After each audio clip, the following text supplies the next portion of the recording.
ભરૂચથી મહત્વના સમાચાર સામે આવ્યા છે કે આમોદ તાલુકાના ધમનાડ ગામે પશુપાલકો માટે 31 દિવસીય તાલીમ શિબિરનો પ્રારંભ કરવામાં આવ્યો છે।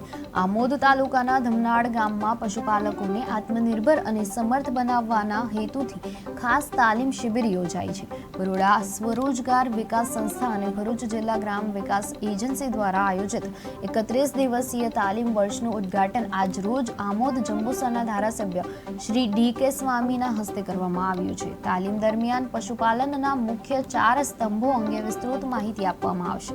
દૂધ ઉત્પાદનમાં એમાં વધારો કઈ રીતે થાય, પશુઓની આરોગ્ય સંભાળ, સશક્તિકરણ અને આત્મનિર્ભરતાનું માર્ગદર્શન એમાં આપવામાં આવશે। કાર્યક્રમમાં ખાસ ઉપસ્થિતિમાં રહ્યા સંસ્થા પ્રમુખ સંજય પટેલ, બેંક ઓફ બરોડાના regional manager Aman Kumar, LDM Anup Jyotish તથા તાલુકા પંચાયત પ્રમુખ અને ધમનાડના સરપંચ સહિત અનેક આગેવાનો। શિબિર દરમિયાન ગામના પશુપાલકો, સ્થાનિક નાગરિકો અને સામાજિક કાર્યકરો માટે સંખ્યામાં હાજર રહ્યા હતા।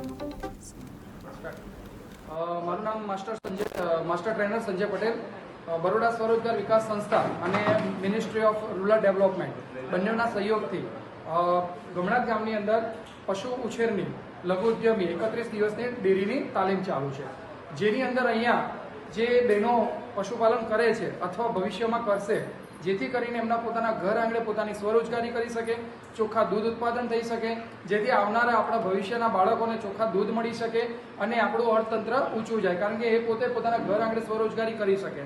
તો જેમ કે પશુપાલન તો વર્ષોથી ચાલતો ધંધો છે, એમાં કંઈ નવી વસ્તુ નથી, પરંતુ દાદા પરદાદાથી જે ચાલતું આવ્યું છે એની અંદર પરિવર્તન ખૂબ જરૂરી છે, કે જેમ કે આપણા જીવનમાં અને આપણા સામાન્ય જે મોબાઈલ ઇન્સ્ટ્રુમેન્ટમાં પણ પરિવર્તન જુએ છે, અપડેટ માગે છે, તો એવી રીતે આપણા પશુપાલનના વ્યવસાયમાં પણ જો આપણે અપડેટ નહીં કરીએ તો આપણા પશુપાલનના વ્યવસાયમાં આપણે આર્થિક રીતે સદ્ધર નથી થઈ શકતા। તો એની અંદર જેમ કે આપણા ખટલાના 4 પાયા છે, તો એક પાયો તૂટી જાય તો આપણે આરામથી બેસી નથી શકતા, એવી રીતે પશુપાલનના 4 આધારસ્તંભ છે। એક છે પશુ સંવર્ધન થકી જો આપણે આપણી ઓલાદો સુધારીશું તો આવતું ભવિષ્યની અંદર દૂધ ઉત્પાદન આપણને સારું આપી શકશે। બીજું છે પશુ રહેઠાણ, તો જો એને સારું રહેઠાણ મળશે તો એ આરામદાયક એનું જીવન જીવી શકશે અને વધારે દૂધ ઉત્પાદન આપી શકશે। ત્યાર પછી છે પશુ પોષણ, જે પશુપાલનનો ખૂબ જ અગત્યનો પાયો છે, કે જે આખા પશુપાલનના વ્યવસાયમાં 60 થી 70% જેટલો ખર્ચો ખાલી ખોરાકનો જ થાય છે। એટલે ખોરાક આપતી વખતે જો જાનવરની ઉંમર, શરીર, વજન, એની દૂધની સ્થિતિ, ગાભણની સ્થિતિ, ખાલીની સ્થિતિ જો ધ્યાનમાં આપીને આપણે જો એને સમતોલ ખોરાક આપીએ તો આપણો 100% આર્થિક આપણી બચત થઈ શકે છે।